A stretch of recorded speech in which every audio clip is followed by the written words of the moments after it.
Le tribunal criminel.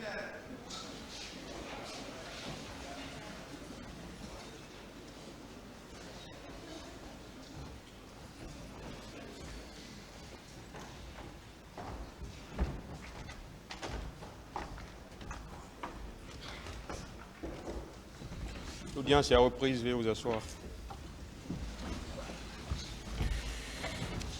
Ministère public contre M. C.C. Raphaël Abba et plusieurs autres. Madame Fatou Sike Kamara, venez à la barre, s'il vous plaît.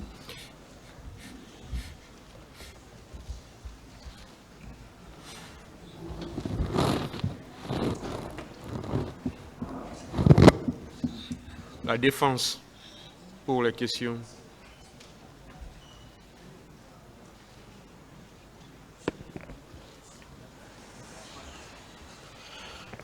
Merci, Monsieur le Président.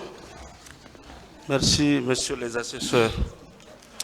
Je voudrais demander à Madame la Directrice, est-ce que le 27 septembre 2009, elle était à Conakry? On n'a pas suivi la fin de la question. Est-ce que le 27 septembre 2009, elle était à Conakry? Oui, j'étais à Conakry. En qualité de directrice nationale de l'hôpital Donka. Directrice générale. Ah, directrice générale, d'accord. Merci. Est-ce que vous étiez au courant qu'une manifestation devait avoir lieu le lendemain en tant que directrice générale? Non, je n'étais pas au courant. D'habitude, quand il y a manifestation de ce genre, est-ce qu'on vous informe ou c'est dans le tas que vous êtes informé? Non, d'habitude, quand il y a des grands événements qui s'annoncent, le ministère de la Santé informe toutes les structures sanitaires pour qu'un plan d'urgence qui est appelé plan ORSEC, Organisation des secours d'urgence, se met immédiatement en place, Très bien. quels que soient les événements. D'accord. Mais pour le cas du 28, hors de question. Non, je n'ai pas été informé. Les imams étaient au courant. Vous étiez informé de cela? Je vous dis, monsieur l'avocat, je n'ai eu aucune information. De tractations se tenaient par-ci, par-là pour amener la manifestation à ne pas avoir lieu. Vous n'étiez pas au courant de cela? Je n'étais pas au courant. Pourtant, le stade est à moins de 2 kilomètres de votre centre hospitalier. Mais nous n'avons pas eu l'information, ni moi, ni nos équipes. Ensuite, vous habitez Dixine. Oui. Et le stade, c'est à Dixine. Oui. Avec tous ces paramètres, vous n'étiez pas au courant? Pour une fois, je n'avais pas eu ces informations, de sorte que j'ai été très surprise des événements qui se sont déroulés au stade. Bien sûr, très affligé et très assisté par les conséquences. Bon, généralement, à la veille, quand une date est fixée pour les manifestations, à la veille, il y a des échauffourées. Certains sont plus pressés et il y a des troubles. En dépit de tout ça, et en votre qualité de premier responsable, aucune information, même par personne interposée, ne vous est parvenue? Non, je n'ai eu aucune information sur cette journée. Madame la directrice, est-ce que votre hôpital disposait d'un chef de sécurité? Non, il n'y avait pas directement de chef de sécurité, mais la sécurité de l'hôpital était toujours assurée par une équipe de policiers. De policiers. Je sollicitais toujours auprès du ministère de la Sécurité pour faciliter l'organisation de l'accès à l'hôpital pour les véhicules, pour vraiment, il y a beaucoup de voleurs souvent, puisqu'à l'époque, on n'avait pas opté encore pour la société de gardiennage, donc on avait une équipe de policiers qui accompagnait l'hôpital. Cette équipe était présidée par qui?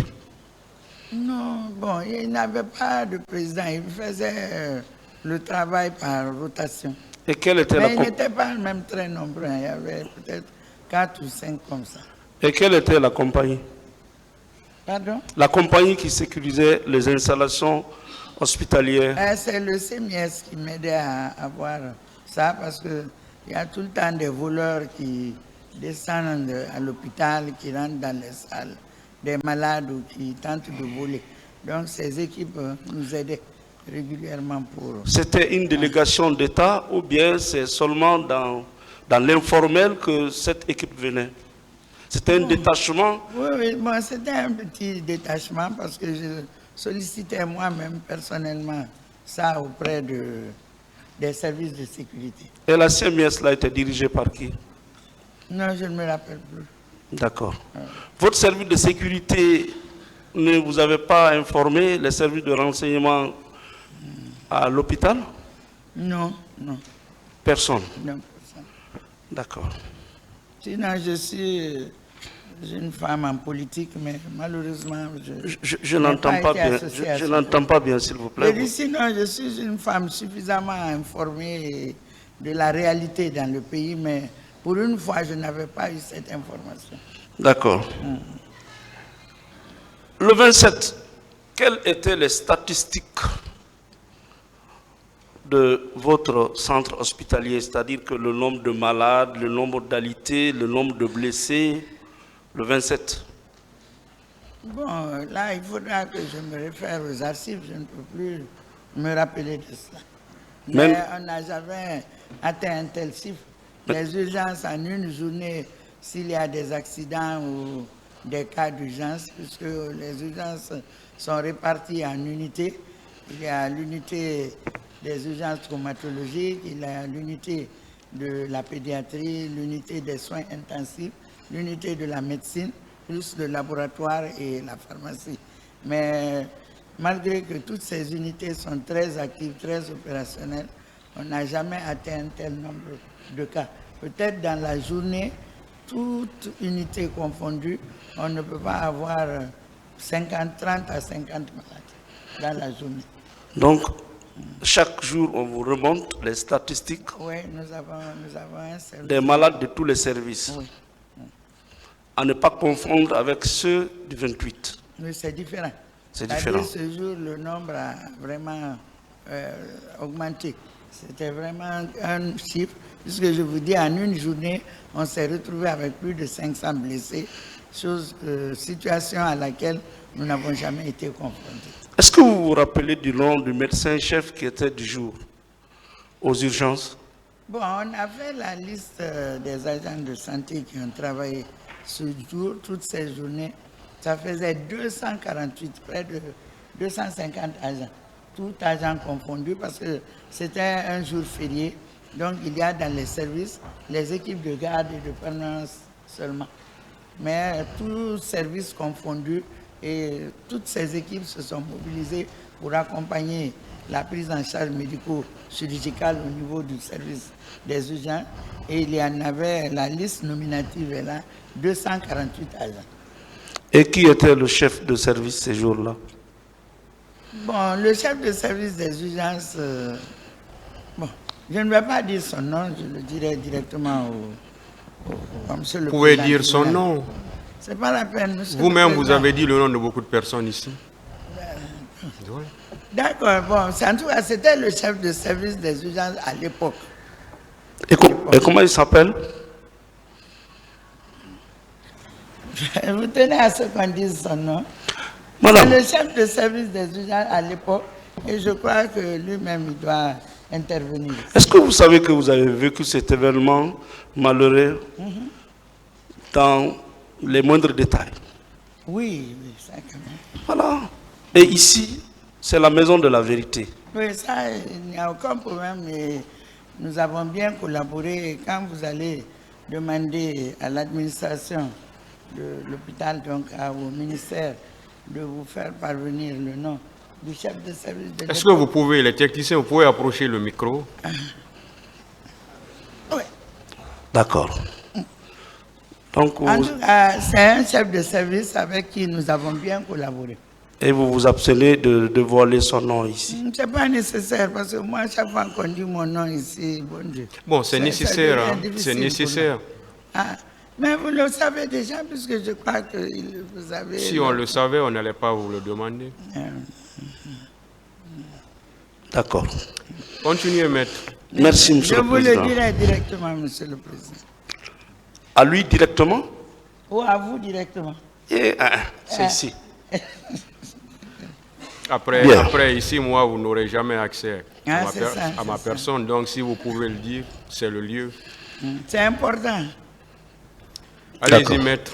Madame, donc vous... Je vous dis que tout ce que vous dites ici est très important pour le tribunal. D'accord. Parce que je ne sais pas si c'est de le rappeler. D'accord. Vous êtes là pour témoigner. Oui. Et le témoin est très important pour ce tribunal. Tout ce que Vous le pouvez témoin compter dit sur moi. est très important pour ce tribunal. Monsieur le Président, vous pouvez compter sur moi de vous dire toute la vérité sur ce que je connais de cette vie. Allez-y, maître. Madame, alors vous maintenez que le matin du 28, vous étiez à domicile. Oui. Oui. Et que c'est à partir de là que vous avez appris le Le premier... premier blessé vient de mon quartier. Il vit encore? Il devait aller à l'hôpital donc. Il vit? Ah non, un jeune, le fils de mon imam. D'accord. Donc c'est à travers ce blessé que vous êtes venu à l'hôpital. Oui, je ne suis pas venu directement à l'hôpital à cause de lui, mais j'ai demandé, puisque j'aide beaucoup les malades et dans le quartier, et en tout cas tous ceux qui ont besoin de moi. Donc je leur ai demandé de se rendre aux urgences et qu'il sera immédiatement pris en charge. Mais c'est après ce cas que nous avons... C'était à quelle heure, s'il vous plaît? Vers 10h, entre 10h, 10h30. Vous n'avez pas appris que les leaders ont été empêchés d'accéder au stade à partir de l'université? Bon, je n'ai pas bien suivi, mais à lecture, par la presse, par la lecture des revues, ça, j'ai pris connaissance de cette information. Pourtant, apparemment, une foule venait du côté de Donka pour le stade. Non, peut-être que moi, j'étais déjà arrivé à l'hôpital, donc je n'ai plus suivi. Donc ça, c'est aux environs de 9h, 9h30. Et le premier blessé... Alors, je devais être à domicile, seulement on m'a dit qu'il y a des mouvements qui convergent vers le stade. Il y a une foule, mais je ne savais pas du tout de quoi il s'agissait. D'accord. Dans un premier Est-ce que temps. vous êtes sécurisé? Qui? Est-ce que vous avez un garde-corps? Oui, Policier, gendarme, militaire, un policier. qui ne vous a rien dit? Bon, d'abord, à l'époque il faisait par rotation. Eux-mêmes, ils n'étaient pas... On a su en même temps et on est parti à l'hôpital. D'accord. Bon, en tant que directrice générale de l'hôpital, quand il y a eu le premier blessé et vous êtes venu à l'hôpital, est-ce que vous vous êtes adressé à votre autorité de tutelle immédiatement? Oui, d'abord, je suis venu constater la situation, donner des instructions pour continuer la prise en charge qui avait très bien commencé parce que ce sont des équipes médico-chirurgicales qui ont bénéficié de beaucoup de formations, qui ne sont même pas obligés de nous attendre pour faire le travail. Je vous ai dit que le CICR a formé les équipes des urgences des 2 hôpitaux nationaux et mis en place un minimum de moyens pour qu'à partir de 25 blessés, un plan qui est appelé le plan d'urgence se déclenche. Donc, pratiquement, ces équipes avaient commencé à travailler, mais vu l'affluence que j'ai vue du nombre de blessés qui arrivaient à l'hôpital, j'ai appelé ma hiérarchie, le directeur national des établissements hospitaliers et de soins et aussi le ministre de la Santé. Les blessés venaient d'eux-mêmes ou bien c'était dans les ambulances? Non, les blessés venaient par les ambulances. Que vous avez la Croix-Rouge et même les ambulances de Donka. Que vous avez dépêché? Oui, les gens, toutes les ambulances étaient mobilisées. Les ambulances de Donka? Donka, très peu, c'était surtout la Croix-Rouge. Parce qu'on n'avait même pas, on n'avait qu'une seule ambulance à l'époque qui ne pouvait pas faire. Mais ils venaient par les ambulances de la Croix-Rouge surtout. D'accord. Oui, oui. Pour l'hôpital, Oui, oui, de stade à l'hôpital. pour les urgences. Oui, oui, c'est pas très loin. Est-ce que les blessés, on les débarquait devant vous ou bien vous étiez dans votre bureau? Je ne suis arrivé dans mon bureau que dans la nuit. Quand je suis venu, je suis rentré dans la salle opérationnelle des urgences. J'étais là avec les équipes. Vous-même, Je suivais. vous avez administré des soins Non, non, je ne suis directement? plus, je ne suis plus clinicienne, je suis administrateur des services de santé. Il y a très longtemps que je n'administre pas de soins. Je dis tout à l'heure que j'ai bénéficié d'une formation d'un 3e cycle post-universitaire en gestion hospitalière et management des services de santé. Depuis mon retour, il y a de cela maintenant 30 ans, je suis administrateur hospitalier ou des services de santé. D'accord. Est-ce que vous pouvez confirmer qu'au même moment que les blessés atterrissaient, arrivaient à l'hôpital, au même moment, des corps arrivaient à la morgue de Donka? Bon, moi, comme je vous l'ai dit tout à l'heure, l'arrivée des corps à la morgue de Donka, je n'ai eu toutes ces informations que le lendemain par l'équipe. Mais le même jour, j'étais focalisé aux urgences de l'hôpital national. Donc, je me suis focalisé sur les blessés. Entre les blessés et les morts, quelle est la catégorie qui devait vous préoccuper? Ou bien est-ce que les deux catégories... Toutes les catégories doivent me préoccuper, mais j'étais certaine et rassurée que le médecin légiste avait une très bonne équipe, bien organisée, et que la gestion de ces corps était en train de se faire correctement. Mais comme les blessés avaient besoin de soins d'urgence et de prise en charge immédiate, j'étais là pour assurer la coordination des équipes. Vous avez été à la morgue le même jour? Le jour, non. Les jours suivants. Vous ne trouvez pas que c'était dans vos attributions ces jours-là pour vous rendre à la morgue, au moins nous dire exactement combien de compatriotes sont arrivés là-bas ayant perdu la vie? Dans notre collaboration avec la morgue, ce n'est pas directement qu'on y va, mais le lendemain, je viens toujours voir, pas pour les cas là, quand il y a des graves accidents ou quelques situations que ce soit, je viens après me renseigner pour savoir comment la gestion des corps a été assurée. Donc pour ce cas précis, je suis venu à la morgue le lendemain. Mais c'était un événement tragique, exceptionnel. En tant que directrice générale, vous n'avez même pas 1 kilomètre à parcourir.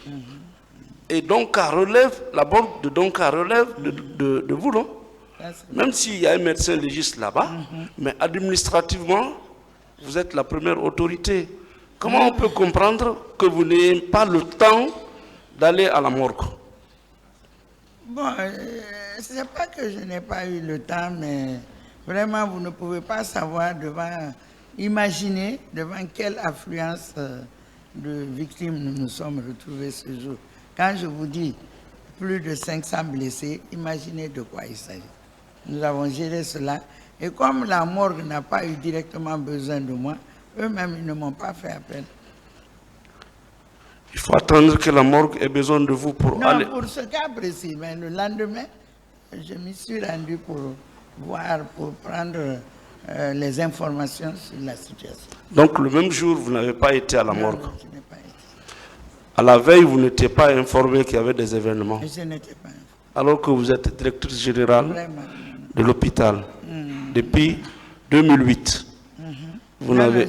Sinon, d'habitude, nous avons toujours les informations sur les manifestations, les mouvements qui se préparent. Mais pour ça, nous n'avons pas été interpellés par les autorités pour nous préparer et dire qu'il y avait une manifestation. Vous n'avez été remplacé que le 3 décembre 2021. Près de 15 ans. Près de 15 ans. Vous n'avez pas d'adjoint? Oui, l'adjoint même était là, on était ensemble. Vous ne pouvez pas le dépêcher? Pour la morgue? Oui. Ah, c'est bon. En tout cas... Dépêcher, c'est-à-dire? Dépêcher, l'envoyer. À dépêcher. Dépêcher, oui. À la morgue. pour avoir tous les apesanteur.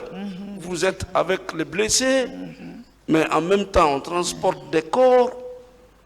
Et c'est l'un des plus... Enfin, c'est Mais aucun corps n'a été transporté directement dans la matinée à la morgue de l'hôpital. Oui, mais c'était toute la journée. Non, non. C'est-à-dire, aucun corps n'est venu directement là-bas. Sinon, Donc, on peut conclure que la journée du 28, aucun corps n'est venu. en tout cas, des victimes, les corps des victimes, j'ai bien demandé quand je suis arrivé à la morgue. J'ai dit, parce que dès que les corps arrivent à la morgue en situation d'urgence, les équipes m'appellent, même si moi je ne vais pas. Ah, madame la directrice, tel ou tel nombre de corps sont arrivés. Mais j'ai bien demandé à l'équipe qui est en place, ils m'ont dit que les corps sont arrivés tard dans l'année. Aucun corps venant du stade n'est arrivé directement à la morgue de l'hôpital. Les 500 blessés, il n'y a pas eu de mort. Bon, les 500 blessés, il y a eu des morts dans les services. Il y a eu quelques décès hospitaliers. Et qui ont été référés à la morgue. Bien après, pas le même jour. Pas le même jour. Ça, c'est parmi les hospitalisés. Mais parmi les blessés qui sont venus, les urgences ne vont pas signaler directement le décès. Qui tenait la morgue ces jours-là? Qui était le chef là-bas ces jours-là? Bon, pour ça, on avait mis une équipe en place. Il y avait Dr Gabriel et quelques assistants. Il faut reconnaître qu'il était à l'époque le seul spécialiste en la matière. D'accord. Avec des assistants. D'accord. Est-ce que vous avez reçu des produits en provenance de l'extérieur, en dehors des produits qui étaient avec vous? Oui, nous avons reçu les stocks qui étaient venus de la pharmacie centrale de Guinée et les jours qui ont suivi aussi les partenaires du secteur de la santé qui donnent toujours des kits, on les appelle des kits de produits pharmaceutiques d'urgence qui ont été mis à notre disposition. Efforcez-vous à parler dans le micro, madame. Ah, ouais. Pouvez-vous nous dire la catégorie à laquelle appartenaient ces blessés? C'était des mineurs, des majeurs, des femmes, des adultes, la majorité? Il y a tous les âges, parce que dans la liste que nous avons ici, il y a les âges que nous n'avons pas catégorisés. Il y avait des jeunes, des adultes, des femmes, des hommes, mais nous n'avons pas catégorisé par âge. Mais leur âge est inscrit sur la fiche d'enregistrement. D'accord. Madame, comment vous pouvez comprendre que depuis le 28 septembre 2009, à nos jours, vous n'êtes pas allé devant le pôle de juge d'instruction, devant la commission d'enquête? C'est seulement à la barre que vous venez apporter votre témoignage. Comment vous pouvez comprendre ça, cela? Non, on était parti, notre équipe était partie devant la commission nationale d'enquête. On nous avait conviés avec les différents chefs de service et unités. Nous sommes passés devant la commission nationale d'enquête qui était installée au Palais du Peuple avec le magistrat, M. Sirima. Là, on était passé. Et depuis lors, personne ne vous a appelé? Non, non. Et une fois, j'ai eu un entretien. Un magistrat était venu à mon domicile pour nous interroger. Mais à votre domicile? Dans le micro, madame. Oui. Un magistrat est venu à votre domicile? Oui. Mais je ne me rappelle même plus. À quel moment un magistrat est venu chez vous? Ah, ça fait longtemps, je ne peux plus me rappeler ou bien peut-être que c'était. Est-ce que vous connaissez la différence? Non, il vous avait dit qu'il était, il vous avait dit sa qualité? Non, non, non, il a voulu savoir, ou bien peut-être que c'était, il cherchait des informations pour savoir ce que je connais de la journée du 28 septembre. Il vous a dit qu'il a envoyé chez vous? Non, non, non. Vous voyez quelqu'un comme ça qui vient vous demander, vous ne lui demandez pas qui vous envoie? Bon, il même voulait- par mesure de prudence. Il voulait prendre des Il vous a montré au moins un document? un document, non? Rien. Mais ça, bon. Peut-être Quelqu'un qu'il vient voulait- se présenter devant vous pour vous... Et puis vous lui Bon, racontez comme les tout. gens cherchaient tellement d'informations. Continuez, à l'époque, maître. Je voulais savoir c'était qui réellement. Non, Ah, non, non. j'ai la même curiosité, Monsieur le Président. Voilà, c'est pourquoi Non, non, je ne peux voulais même pas. vous aider. C'est bon. Vous pouvez décrire ce magistrat, comment il est? Ah, peut-être c'est pas un magistrat, peut-être un journaliste, en tout cas quelqu'un qui était venu prendre des informations. Mais madame, vous êtes cadre de ce pays. Le pool de juge d'instruction, à mon avis, ne s'est pas jamais déplacé pour aller au domicile. Non, non, non, non, non. Eux, je ne les ai pas rencontrés, mais j'ai rencontré la commission d'enquête. Et la personne qui est venue vous voir à votre domicile. Oui, bon, peut-être qu'ils voulaient prendre des informations, comme tout le monde cherchait à s'informer sur le 28 septembre. Mais bon, je n'ai pas beaucoup porté attention sur la personne. Merci, Monsieur le Président. Merci, Monsieur les assesseurs. Merci, Monsieur le procureur.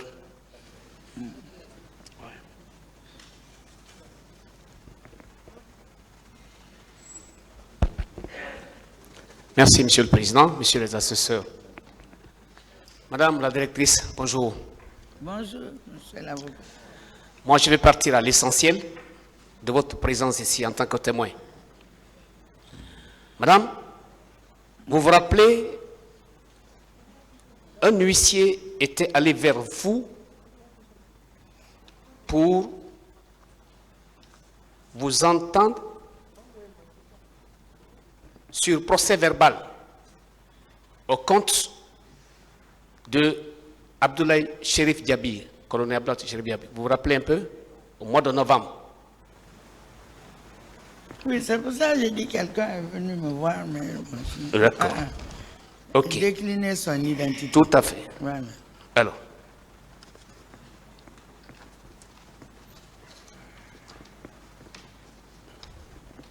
Avec la permission du président, c'est à la date du 14 novembre 2022, Maître Thierno Abdul Karim Diallo, huissier de justice, est allé vers vous pour un constat interpellatif.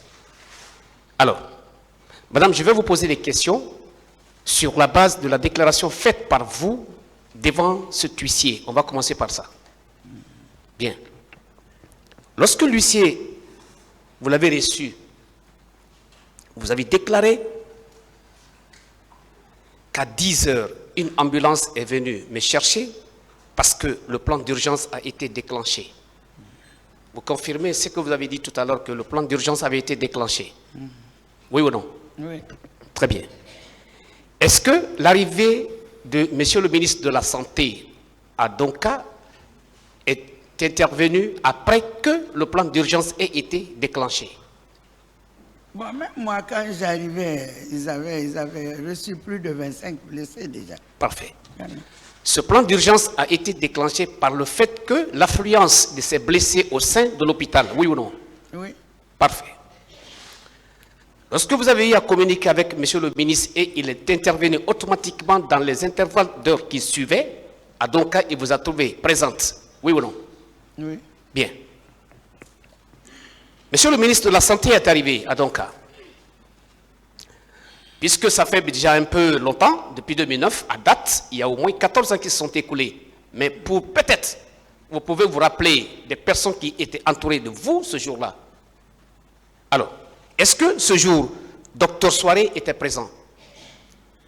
C'était lui le chef de Chef service service. d'urgence. Parfait. Est-ce que ce jour, professeur Nabi Daouda était présent? Non, moi, j'ai fait beaucoup plus attention D'accord. à Dr Soiré et à l'équipe des urgences. Bien. Quand je suis arrivé. Alors, pour Beaucoup vous de rappeler... personnes ont dit qu'ils étaient là, mais comme je vous ai dit, beaucoup de professionnels de santé Oui. s'étaient mobilisés volontairement pour venir aider les équipes.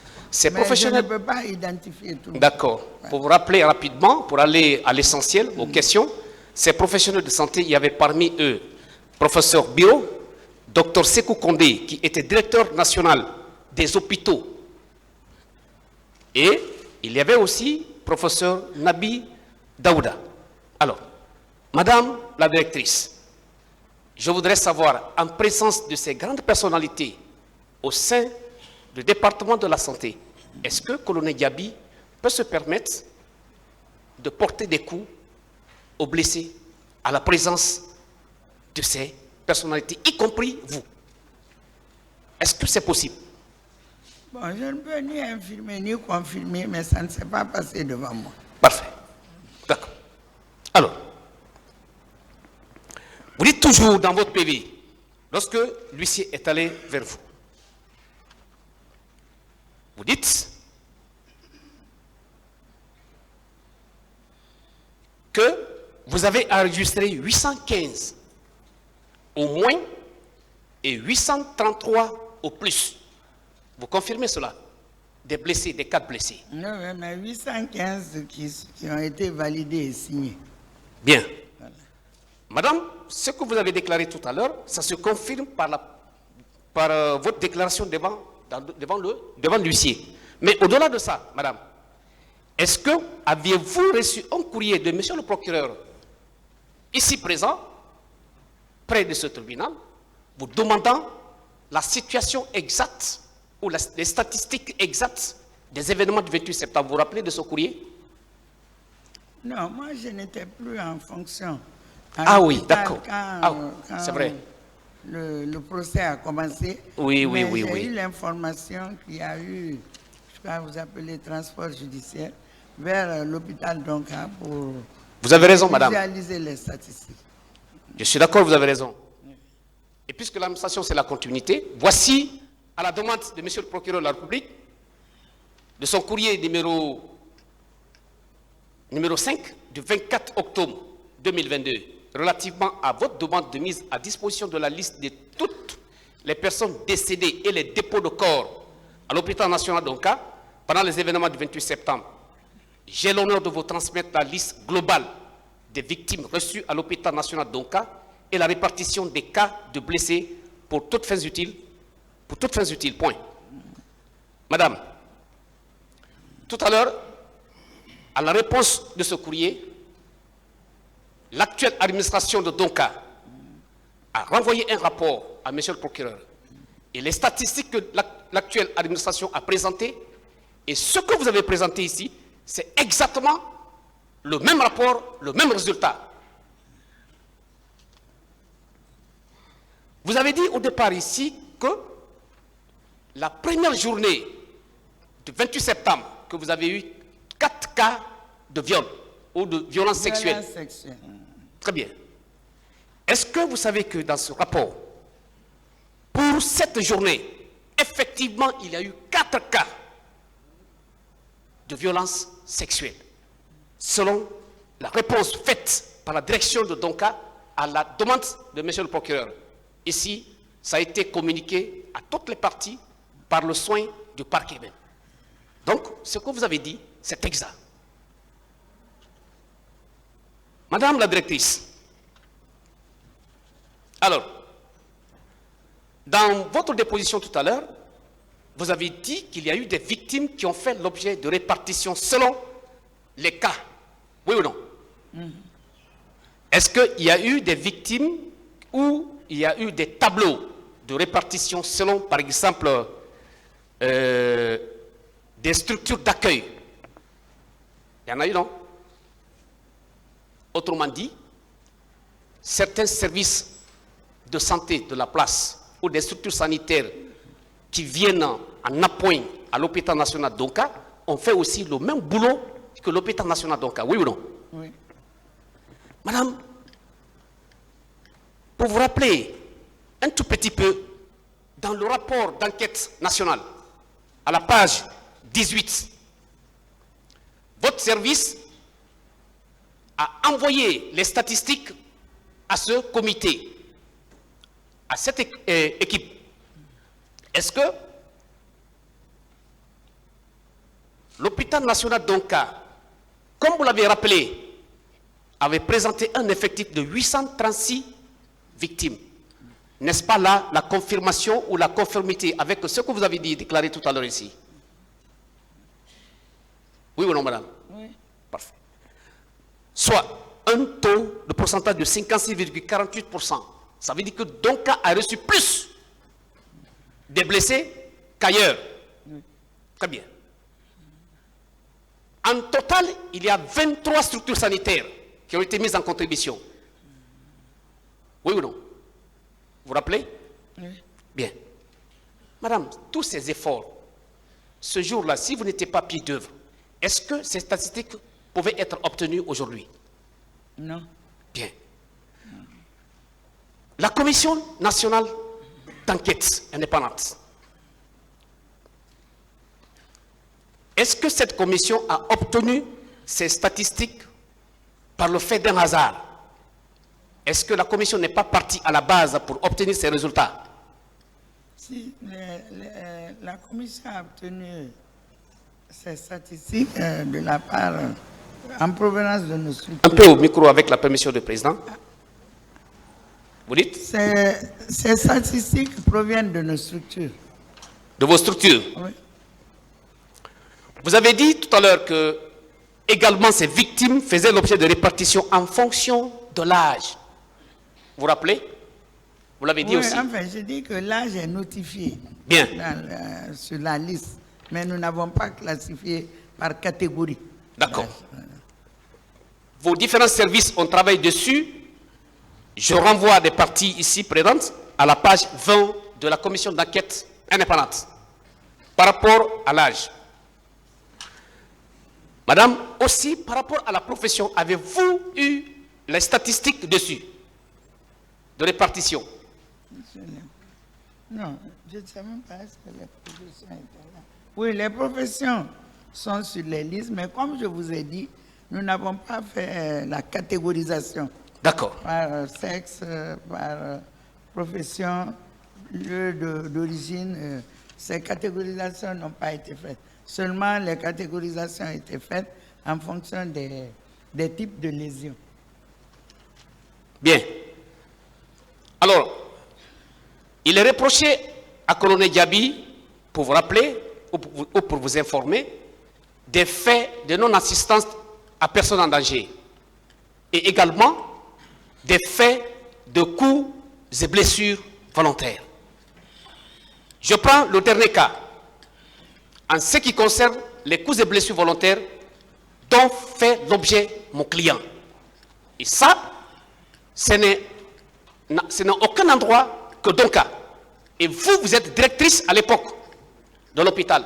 Madame, Oui, je vous suis. en votre qualité de témoin, vous êtes là, comme a dit le président, pour dire ce que vous avez vu, pour dire ce que vous avez entendu. Est-ce que par une personne interposée au sein de l'hôpital, est-ce que par un personnel de l'hôpital, vous avez entendu que colonel Abdoulaye Chérif Diaby a porté des coups sur des blessés qui ont été évacués à Donka? Par quelque moyen que ce soit. Oui ou non? Non, moi, je vous ai dit tout à l'heure que moi, personnellement, comme il m'a trouvé dans la salle des urgences et il est reparti me laisser au même endroit, moi, je ne l'ai pas vu, mais j'ai entendu. Que ça a été- Madame, vous n'avez pas vu,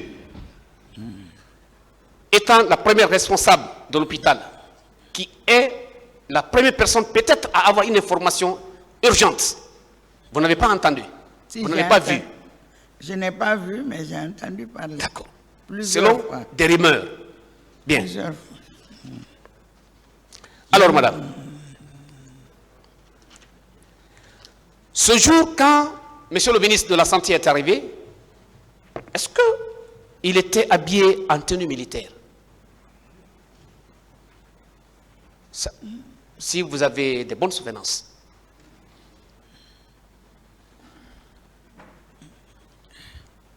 Je ne me rappelle plus. Très bien. Monsieur le ministre était en basin ce jour. Alors, lorsque vous avez échangé vous avez exprimé, oui ou non, les besoins de l'hôpital en urgence? Oui ou non? C'était lui mon supérieur hiérarchique, Parfait. notre tutelle. Donc, nous lui avons dit que nous sommes débordés et Oui. que nous sollicitons encore plus de kits de produits pharmaceutiques. Bien. Alors, c'est sur ces lieux, il vous a laissé pour aller automatiquement au niveau de la pharmacie centrale. Oui. Mais est-ce que vous savez, avant qu'il n'ait avoir accès à cette pharmacie, il y a eu un préalable? Non, je ne sais pas ce qui s'est passé quand il a quitté l'hôpital. Est-ce que vous savez que les clés de la pharmacie se trouvaient déjà loin de la pharmacie centrale? C'est ici que vous l'apprenez. Je n'avais pas cette Parfait. information. Est-ce que vous savez que c'est dans les mains de Dr Sékou Kondé que les clés ont été remises à l'effet que la pharmacie centrale soit ouverte pour que distribution des médicaments soit faite? Est-ce que vous le savez? Je n'avais pas d'informations sur ces détails. Bien. Moi, j'étais toute contente de recevoir le stock d'urgence en Bien. provenance de Bien. la PCG. Revenons-en au comité de crise. Madame, Oui. vous faisiez partie du comité de crise. Oui. Quels sont les membres composants de ce comité, si vous vous rappelez? Bon, ça fait quand même quelques années, mais il y avait les responsables des 2 hôpitaux nationaux, donc Oui. à Yazine, Oui. quelques cadres du ministère de la Santé et les partenaires techniques du secteur de la santé. Bien. Qui présidait ce comité, madame? Il y a le professeur Sidiki Diakité. Sidi Diakité. Oui. Madame, est-ce que monsieur Aboulaye Chérif faisait partie de ce comité? Bon, je crois qu'il n'assistait pas aux réunions. Donc, Bien. je ne crois pas. Il n'était pas membre de ce comité. Mais le comité lui rendait compte. Naturellement, en sa qualité de ministre. Bien. Est-ce que un ministre de son rang à l'époque était obligé d'être membre de ce comité? D'autant plus, les membres de ce comité relèvent automatiquement de lui. Bon, il n'était pas obligé d'être membre, mais Très bien. le comité lui rendait compte. Très bien. régulièrement. Alors, il y a eu une petite confusion qui a été sémée quelque part ici entre le comité de crise et la commission de restitution des corps. Il y a une différence, non? Ce ne sont pas les mêmes commissions. Parfait. La preuve, vous n'étiez pas membre de la commission de restitution des corps. Non. Alors, à ce titre, est-ce que les attributions qui sont reconnues à la commission de restitution des corps sont distinctes des attributions qui sont reconnues au comité de crise? Je ne connais pas les attributions de la commission de restitution des corps, parce que je n'étais pas membre de cette commission. Bien. Alors, pour être encore plus simple, ou pour encore ressortir la différence, le comité de crise a eu beaucoup plus de durée que la commission de restitution des corps, oui ou non? Bon, le comité national de crise sanitaire a finalement été formalisé et a continué le processus pendant tout le temps parce qu'il y a eu toujours des urgences. Finalement, les réunions ont même été délocalisées à l'OMS, à l'UNICEF pour faire face à toutes les crises. Et d'ailleurs, quand il y a eu l'épidémie de la maladie à virus Ebola, c'est ce comité de crise qui a commencé la gestion de cette épidémie. Bien. Les partenaires techniques qui vous ont accompagné en votre qualité de membre du comité de crise, est-ce qu'il y avait entre autres l'ONG Terre des Hommes? Oui, Terre des Hommes, je ne les ai pas cités, heureusement, vous vous rappelez. Et quel était le Ils ont été rôle? fortement de notre côté. Oui. Ils nous ont fortement accompagnés. Oui. Et à un moment donné, comme dans la prise en charge des blessés, Oui. la restauration a été prise en compte. Oui. Tout ce qui était lié à la restauration a été mis à la disposition de Terre des Hommes.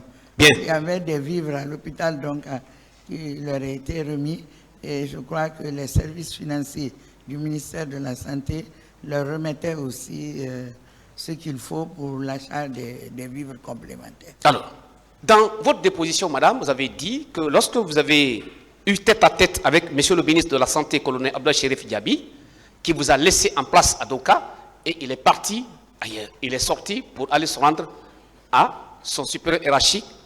Je veux savoir, entre la mise en place ou l'apport des partenaires techniques et financiers et la réaction du gouvernement, qu'est-ce qui précède l'autre? Ou qui précède l'autre? Non, je n'ai pas dit qu'il est allé rendre compte aux autorités. Je dis Oui, c'est moi qui vous qu'il a l'informe. quitté l'hôpital national d'Onka, il est parti à la pharmacie centrale de Guinée pour débloquer les stocks de produits pharmaceutiques.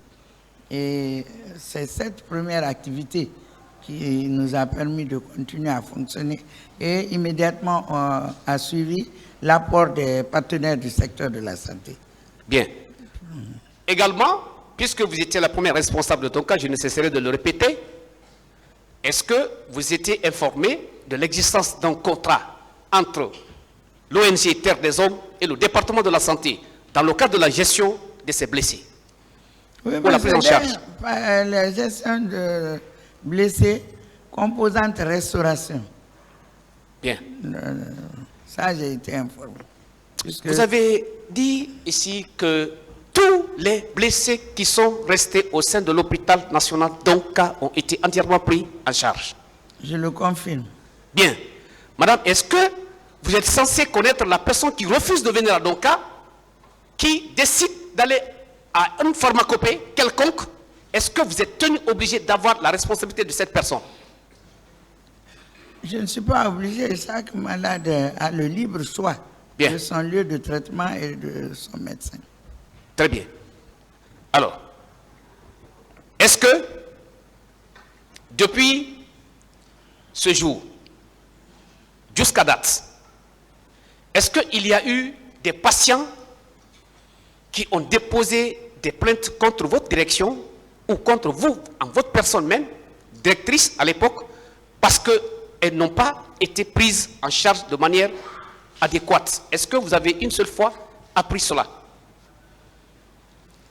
Moi, je n'ai pas reçu de plainte par rapport à cela. Oui. Mais chaque fois qu'un malade avait un mal, parce que je voudrais vous dire que la prise en charge a été déclarée gratuite pour tous les soins dont ils avaient bénéficié, aux urgences, en ambulatoire, les interventions chirurgicales, radio, labo. Bon, vous savez, il y aura toujours des personnes qui veulent profiter, cela peut arriver. Mais chaque fois qu'on était confronté à des situations comme ça, on trouvait rapidement la solution pour que ce malade bénéficie de sa prise en charge gratuite et de tous les produits pharmaceutiques dont il avait besoin. Les produits pharmaceutiques là peuvent être ceux disponibles dans les stocks à la pharmacie. Et s'il n'y avait pas de disponibilité à la pharmacie, les ordonnances qui étaient établies, parce que vous savez, il y a les médicaments génériques, les médicaments qui se vendent dans les hôpitaux et il y a aussi les médicaments de spécialité. Quand il s'est agi de ces médicaments de spécialité, à travers nos services financiers, ces médicaments aussi étaient achetés. Et on présentait les ordonnances au Comité national de crise sanitaire qui, pour le cas spécifique des victimes du 28 septembre 2009, débloquait les montants pour l'achat des produits pharmaceutiques de spécialité qui se trouvent dans les pharmacies privées, pour l'achat des implants chirurgicaux, puisque ça, ce n'est pas apporté dans notre pharmacie, mais aussi pour tout ce qui est film, radio et réactifs labo. Et même la literie avait été changée, en partie les draps et toute la restauration a été prise en charge. Bien. Madame, les parties civiles ici, lors de leur passage ici respectif, nous ont présenté beaucoup de certificats médicaux. Passage respectif. Bien. Est-ce que vous connaissez Dr Kaba Ismaël Adonka? Oui, Voilà. il était en chirurgie thoracique. Très bien. C'est un chirurgien. Oui. Bien. Est-ce que vous avez connaissance de Dr Rafiou Diallo? Oui, c'est le chef de service de la chirurgie maxillofaciale. Bien, madame. Alors, madame, je vais demander la permission de Monsieur le Président. Je vais m'approcher de Madame de lui présenter 2 certificats médicaux pour poser une question. Faites-les venir. Donnez à l'agent, il va envoyer. D'accord. Merci bien. 1. 2.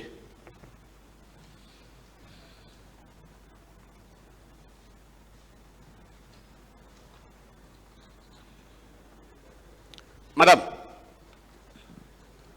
regardez très bien les 2 certificats où j'ai coché avec le bic. Je crois que c'est à votre main droite. En tout cas, il y a des traces de bic. Vous voyez? Oui, oui. Bien. Un peu en haut. Est-ce qu'il y a la présence de l'entête de l'hôpital Donka là-bas? Ici? Non, ici c'est Ignace Din. Là où j'ai coché. Oui, oui, ici c'est Ignace Din. Bien. Regardez un peu plus. Lorsqu'on dit, n'est-ce pas, certificat numéro tant, 006, un peu devant, c'est écrit 2020. Vous avez vu? C'est mentionné 2020. Oui? Ah, oh, ici c'est mai 20. 20, c'est ça? 20, oui. Bien. Allez un peu plus en bas. La dernière date. Est-ce que ce n'est pas 2010 qui est écrit? 8 janvier 2010, oui. Bien. Regardez la date d'accès à l'hôpital Donka. Est-ce que c'est écrit le 28 septembre? Ça c'est pour Donka. Non, toujours avec le document où j'ai mis des tirets. Mais moi je ne peux pas beaucoup me prononcer. Ça c'est Ignace Din. Oui, je sais de quoi je parle, madame. Ah, d'accord. S'il vous plaît. Oui, Je veux relever quelque chose avec la permission du président. Répondez simplement à mes questions. d'accord. Est-ce que en bas, c'est la date de 2010 qui est inscrite? Oui, le 8 janvier 2010. À l'entête, c'est 2020, c'est ça? Non, ici c'est 20. C'est Oui. la personne même qui devait rajouter peut-être 10 ou 09. Au milieu, c'est le 28 septembre, c'est ça? Oui. 2009. Madame, regardez ça très bien. Est-ce que c'est un document normal, selon votre observation, par rapport à l'autre?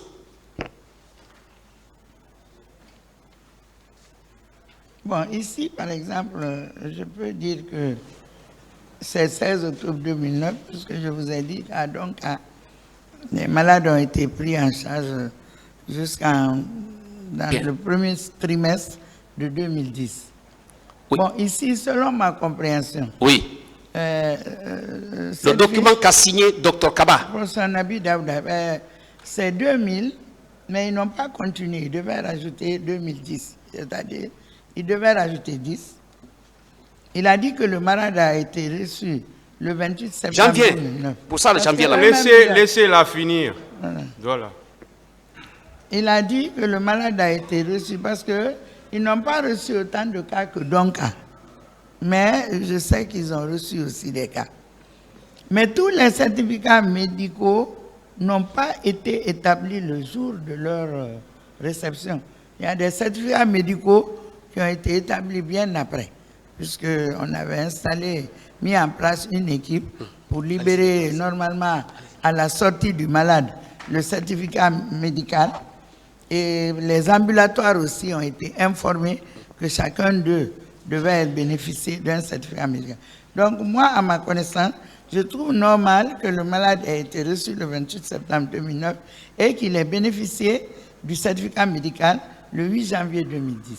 Oui. Je pense qu'il ne devrait pas y avoir de problème. Merci. Je poursuis les Sauf questions. si je n'ai pas bien compris. Allez-y, prends ça pour moi. C'est bon.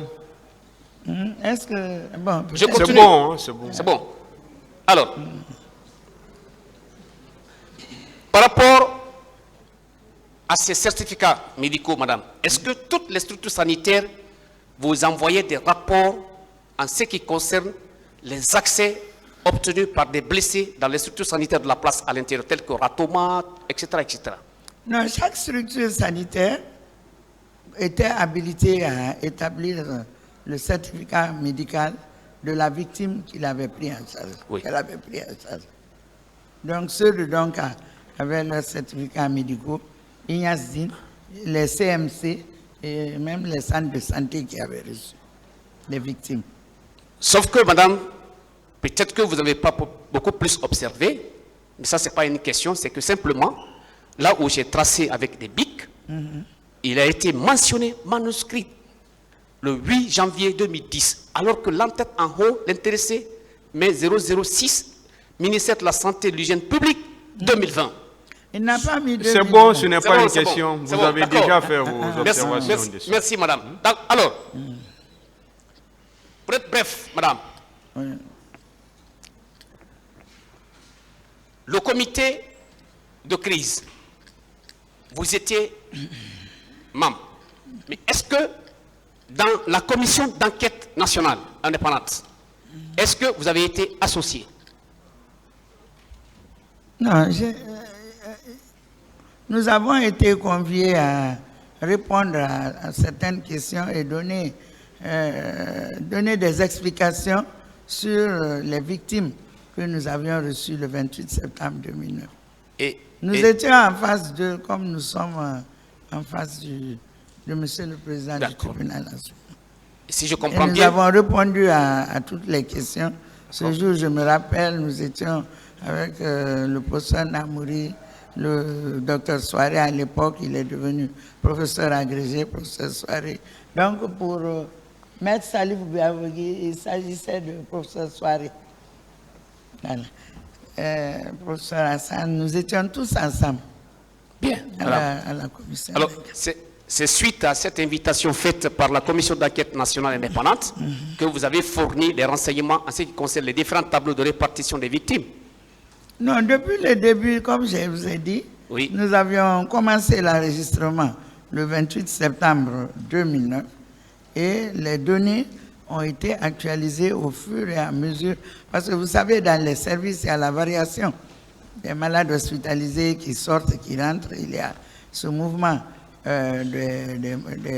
des hospitalisés et les victimes qui avaient reçu l'information qu'ils pouvaient venir à Donka, puisque comme ils disent, les premiers jours, certains n'avaient pas osé venir dans nos structures, qui ont continué à venir.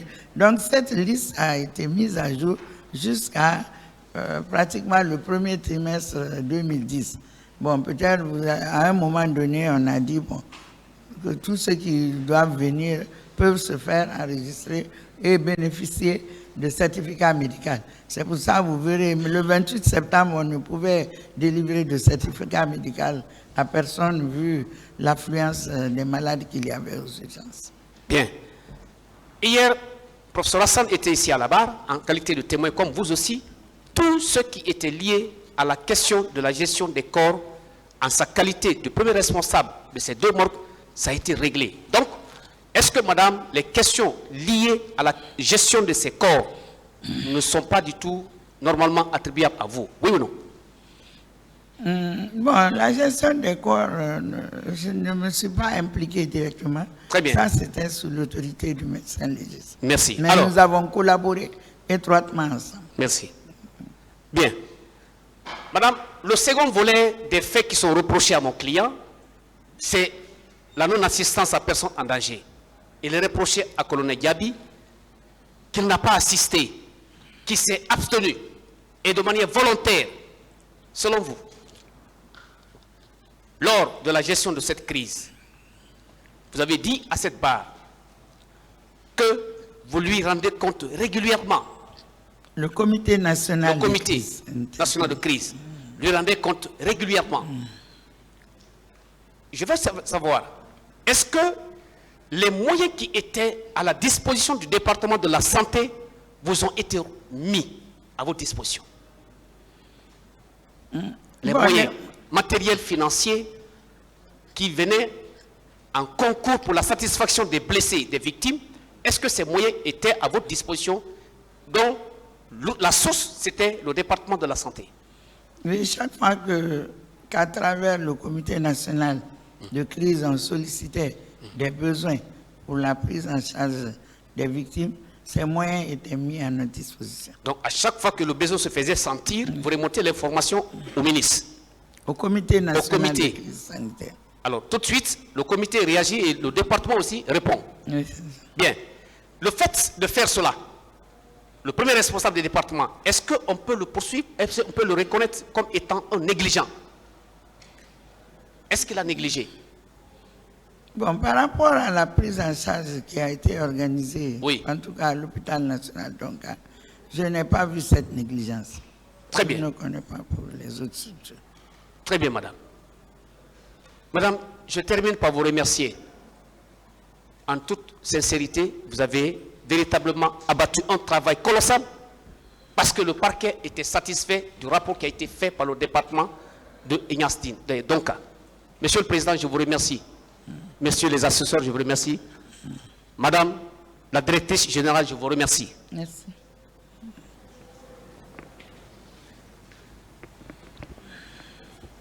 Madame la directrice, vous êtes là en tant que personnalité importante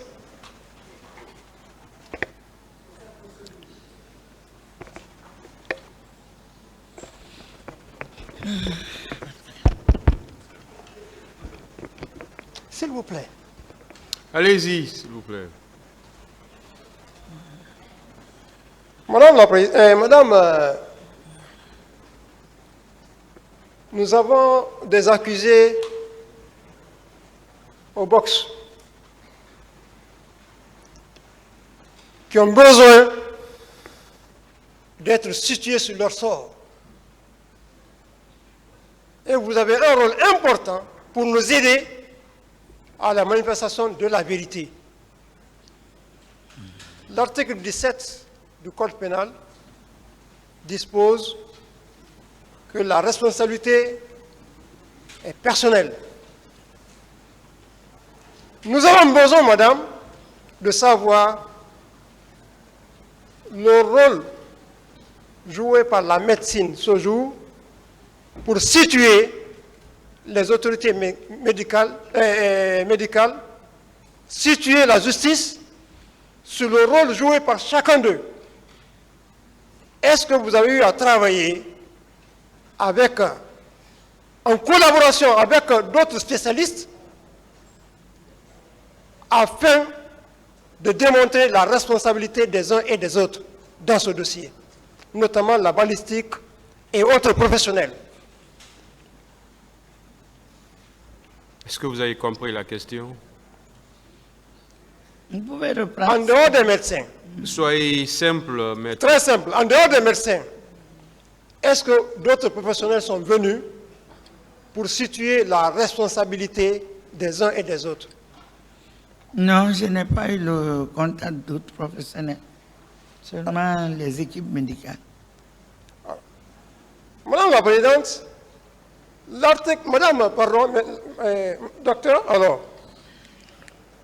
on est sur réquisition du procureur de la République, article 77 du Code de procédure pénale. L'officier de police judiciaire donne connaissance du résultat des examens techniques et scientifiques aux personnes à l'encontre desquelles il existe des indices faisant présumer qu'elles ont commis ou tenté de commettre une infraction ainsi que victimes. Il se trouve que déjà dans ce dossier, Madame la Présidente, ceux qui ont eu à manipuler, à manier les indices n'étaient pas vraiment des personnes bien indiquées pour cela. La gestion des corps, est-ce que vous avez eu à informer le procureur qui devrait orienter toutes les actions? Monsieur le maître, vous allez dans un domaine que je ne maîtrise pas maintenant. Moi, je vous ai dit que je suis administratrice, mais cette partie relève vraiment de la compétence du médecin légiste. Et lorsqu'il pourra plus vous donner d'informations sur ces détails, parce que c'est son domaine de spécialité.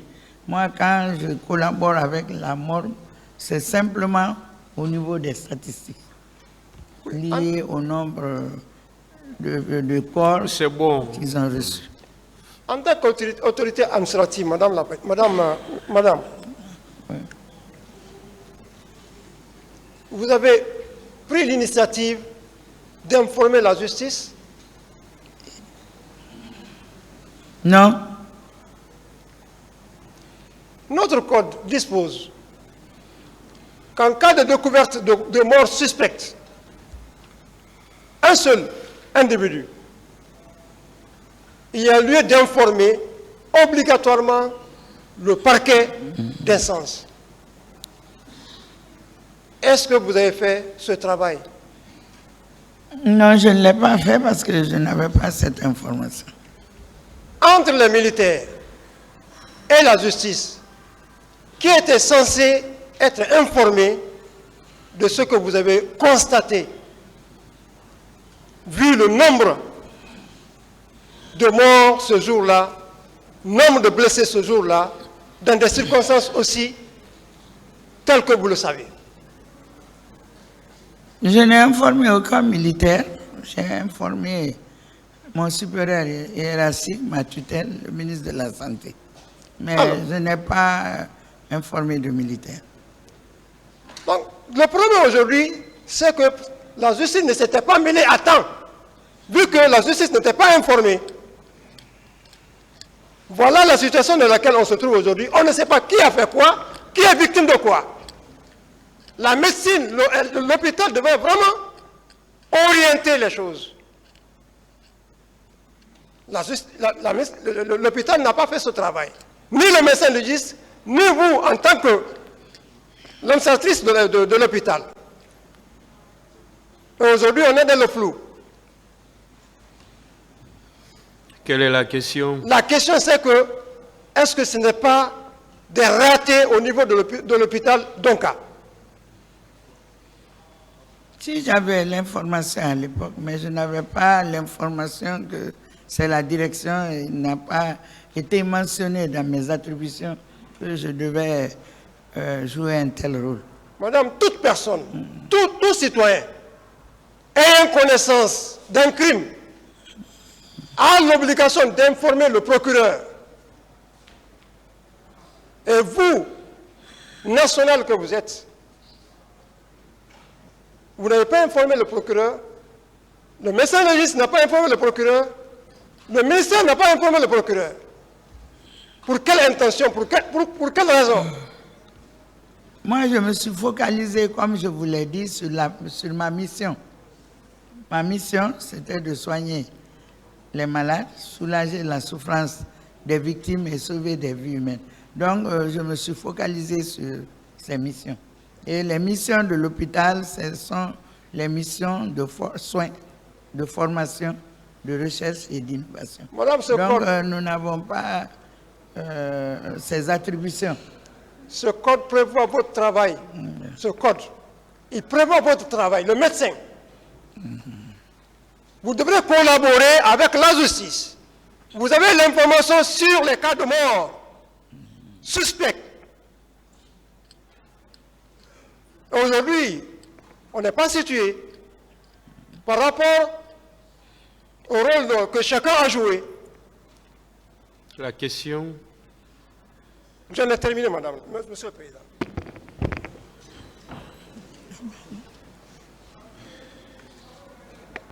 Il n'y a plus de questions. Partie civile.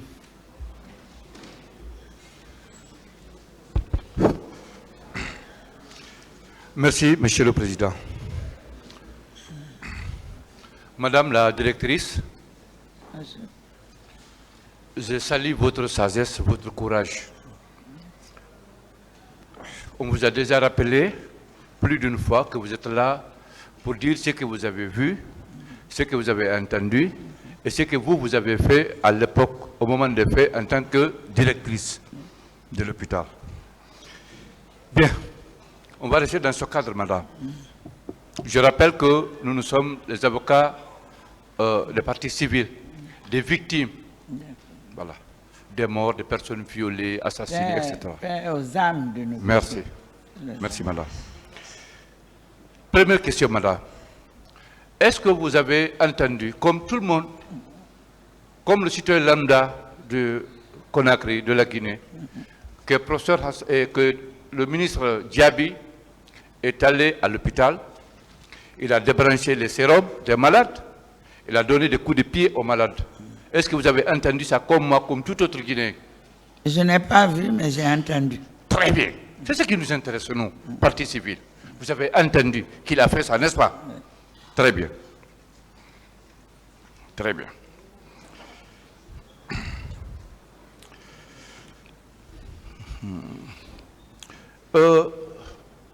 C'est confirmé que c'est bien lui qui était à la tête de votre ministère de tutelle, n'est-ce pas? Oui. Très bien. Très bien. Madame la directrice, pouvez-vous nous parler de la visite du président de la République d'alors, capitaine Moussa Dadis, à Donka, au moment des faits? Allez-y. Donc, comme on parle de la journée, de la triste et douloureuse journée du 28 septembre 2009 et les jours suivants, donc la visite du président Dadis, président du CNDD, se situe dans cette période. Et il est venu rendre visite aux hospitalisés et nous avons fait avec lui quelques membres du gouvernement, le ministre de la Santé, le tour des services des différents malades. Et il est venu, je crois, pendant ces événements 2 fois. Une première fois, il est venu avec les membres du gouvernement et beaucoup d'autres personnalités. Et la deuxième fois, il est venu lorsque le médiateur de la CEDEAO, le président Blaise Compaoré, était venu aussi en visite à l'hôpital national Donka. Très Donc, bien. il a fait ces 2 visites. Merci, madame. Lors de ces 2 visites, il a eu à donner des instructions fermes, verbales, parce qu'il y avait les journalistes, la caméra qui suivait, au ministre Diaby, de faire évacuer un malade. Les Guinéens l'ont vu donner ces instructions verbales au ministre Diaby. Vous étiez présente?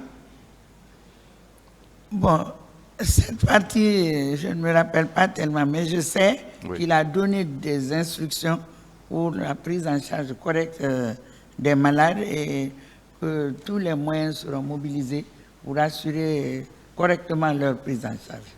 Très bien. Il y a une victime est passée ici à la barre qui a réaffirmé qu'effectivement, lors de la visite du président Moussa Dadis Camara à Donka, il avait instruit au ministre de la Santé, M. Diaby, de le faire évacuer. C'est possible. Mais jusqu'à date, cela n'a pas été fait. Cela n'a pas été fait. C'est possible. D'accord. Madame, y a-t-il des conditions à remplir pour recevoir un corps à la morgue de Donka? Ou bien n'importe quelle personne peut ramasser un corps là où il veut, venir le déposer et partir? Ou bien il y a des conditions à remplir? Non, nous avons différents types de décès qui arrivent à la morgue de l'hôpital Donka. Il peut s'agir des décès intra-hospitaliers, c'est-à-dire les malades qui décèdent dans les services. L'avis de décès est mis sur le malade arrive est mis sur le corps et les brancardiers ou les ambulances envoient le corps en provenance des services au niveau de la morgue. Il y a les décès extra-hospitaliers, c'est-à-dire les décès à domicile ou les accidents de la circulation. Là, quand le malade arrive, quand les corps arrivent, ils transitent d'abord par les urgences qui constatent la mort en temps normal. Parce que le jour 28 septembre, c'était différent. Mais en temps normal, le constat est fait à la mort, aux urgences, et le corps est transféré à la morgue de l'hôpital national. Très bien. Restons à ce cas précis où le corps est arrivé à l'urgence. Est-ce qu'il arrive qu'on pose des questions à celui qui a envoyé le corps? Où tu as trouvé le corps? Comment il est mort? Et voilà. Est-ce qu'on lui pose un certain nombre de questions? Oui, il y a des formulaires à remplir. Des formulaires. Des formulaires à remplir avec un certain nombre de questions. Quand les militaires... C'est ce qu'on appelle les dépôts de corps. Dépôt de corps, Voilà. D'accord. Est-ce que quand les militaires ont déposé, ont on transportait avec le premier camion rempli de corps. Est-ce que je remplis ce formulaire-là pour savoir le nombre de corps? Je crois qu'il n'y a pas eu de premier camion, deuxième camion. C'est-à-dire c'est l'excédent en provenance d'Ignace-Dine que le médecin légiste a demandé d'aller déposer à la morgue de l'hôpital. Donc, si je comprends bien, les corps n'ont pas été pris par la Croix-Rouge au stade et directement à la morgue de Donka. Non, ça on n'a pas vu. D'accord.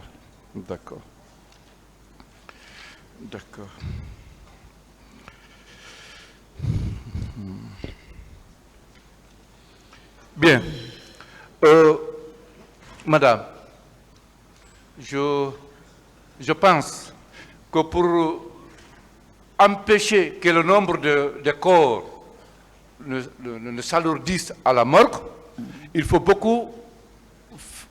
davantage faire face aux blessés, aux malades à l'urgence, n'est-ce pas?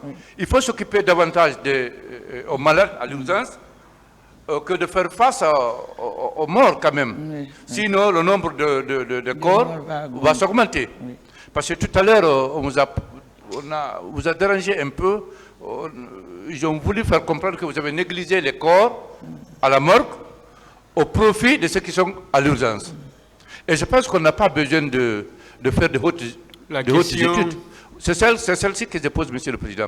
Je pense qu'on n'a pas besoin d'aller à l'université pour savoir qu'il faut accorder beaucoup plus de temps aux malades pour empêcher que le nombre de morts ne s'augmente, n'est-ce pas?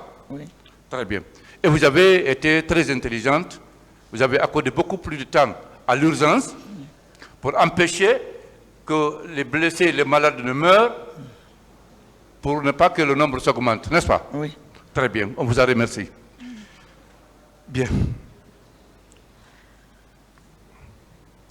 Madame, parlez-nous à présent, si vous en avez entendu parler naturellement, des femmes, des filles qui ont été prises au stade par les militaires et internées au camp Alpha Yaya et prises en esclave sexuel. Vous en avez entendu parler? Oui, j'ai entendu parler. Ah, voilà. Est-ce que vous avez reçu l'une d'elles? Voilà. Bon, celles qui venaient et qui étaient des victimes de violences sexuelles n'ont pas apporté cette précision, mais chaque fois qu'elles venaient à l'hôpital Donka, nous avons pris toutes les dispositions pour leur prise en charge, aussi bien médicale que psychosociale. Pour ce qui est des femmes violées, une fois à Donka, elles sont reçues par les hommes médecins ou bien par les femmes médecins? Bon, toutes celles qui sont venues d'ailleurs les jours suivants se sont rendues à mon bureau. Et c'est de mon bureau que je les faisais conduire à la maternité de l'hôpital national Donka, où vraiment le professeur Namouri, notre doyen, et ses équipes reprenaient l'examen et donnaient le diagnostic qu'il faut par rapport à ça. Et le professeur Namouri a établi... Parlez dans le micro. Le professeur Namouri a établi une liste en bonne et due forme de ces cas de violence sexuelle. Très bien. Et je pense que là, le problème ne se posait pas parce que entre femmes et femmes, il n'y a pas de tabou. Je suis resté d'ailleurs, j'étais très proche de ces femmes parce que je compatissais à leur souffrance en tant que femme. Voilà. Donc, en tant que directrice de l'hôpital Donka à l'époque, vous pouvez nous confirmer effectivement qu'il y a eu des cas de viol. Oui, on a entendu, on a vu les femmes. Bon, comme elles sont venues les jours suivants, les spécialistes en la matière ont mis sur toutes les fiches suspicion de viol. Mais des cas ont été signalés. Très bien. D'accord. D'accord. Madame, dans la journée du 28 septembre, comment vous avez appris qu'il y a eu le carnage? Est-ce que c'est en recevant les victimes à partir de votre bureau, ou bien c'est en envoyant les victimes à l'hôpital Donka, ou bien c'est téléphoniquement votre hiérarchie vous a dit non, ça ne va pas au stade, il y a eu des morts, il y a eu des blessés? Donc, je vous ai dit tout à l'heure qu'au fur et à mesure que les blessés arrivaient, on se retrouvait devant une boucherie humaine. Oui. Et moi, je me demandais, mais qu'est-ce qui s'était passé? D'où venaient ces cas de blessés? Et au fur et à mesure, par voie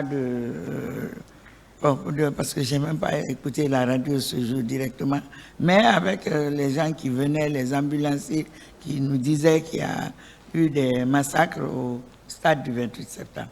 D'accord. Tout à l'heure, madame, vous avez dit que vous avez constaté, remarqué une fissure au niveau de la vitre de la pharmacie de Donka. Oui. Est-ce que cela peut confirmer qu'effectivement, que les militaires ont pris d'assaut la pharmacie de Donka? Oui, ils se sont introduits à la pharmacie de Donka, mais comme j'ai dit tout à l'heure, le travail a continué parce que les équipes les ont refoulés. J'ai déjà répondu à cette question. Très bien. Madame, par la même occasion, est-ce qu'on peut confirmer qu'en dehors des corps que vous avez reçus au niveau des différentes morgues, qu'il y a eu d'autres corps ailleurs qui ont été dissimulés ailleurs? Est-ce qu'on peut le croire? Bon, dans les statistiques qui globalisent les victimes du 28 septembre, nous avons vu qu'il y a eu plus de 58 décès. Voilà. Ça, vous avez compris qu'il y a eu plus de 58 décès. Oui. Mais à l'instant, vous ne savez pas où se trouvent les autres corps. Non, je ne sais pas. Voilà, comme nous, et on cherche à le savoir. Merci, madame, de votre disponibilité. Merci, maître. Merci. L'audience est suspendue.